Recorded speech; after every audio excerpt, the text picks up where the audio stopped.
All right, this Austin Metcalf and Carmelo Anthony case is going to be highly politicized, right? Because what they're trying to say is that this kid Carmelo Anthony was bullied and all this kind of stuff like that right there, right? And he responded in self-defense. They're gonna have a hard time proving that, right? And it's gonna split. It's gonna put another divide against black and white people for the midterm election. But this is the problem, right? This is the problem, in my opinion, right? We have to condemn people. As black people, we got to condemn people when they do something wrong, right? Because this guy, that was totally uncalled for. If just to recognize, just to give the idea of the case, they were at a track meet in Frisco, Texas. Carmelo Anthony sat under the wrong table, right? Nobody knows exactly what the exchange, or we don't know exactly what the exchange is. That's the hearsay part, right? And basically what happened is Carmelo Anthony ended up stabbing Metcalf in the chest. The young man died, right? It's a tragedy right there, right?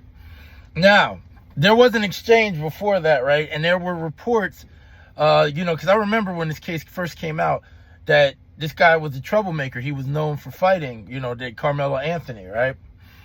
And the other kid, Metcalf, was clearly bigger, but you don't just go around stabbing people, right? This is the problem with teaching your kids not to learn how to defend themselves, because this could have been a regular fight, and it would have went, and nobody had to die, right?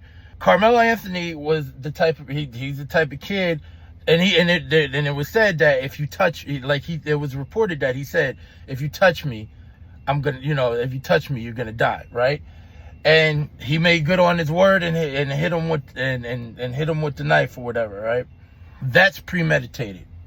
That's premeditated, because there was a thing. So they're gonna have a hard time not saying this premeditated, or if they stack the charge of manslaughter under there, he's definitely going down. And then they're gonna try to make a divide between black people and white people. But in my everything that I see this pointing to is Carmelo is going to jail for a while, right? And if they charge him as an adult, it might be forever, right? And I can't say that it's not rightfully so. It's rightfully so. He shouldn't have did that. This is when you raise kids that are that can't defend themselves or can't fight, because it wouldn't have ended up like that. And I hope justice is served. Carmelo Anthony did something wrong. I'm saying this now. Have a good day.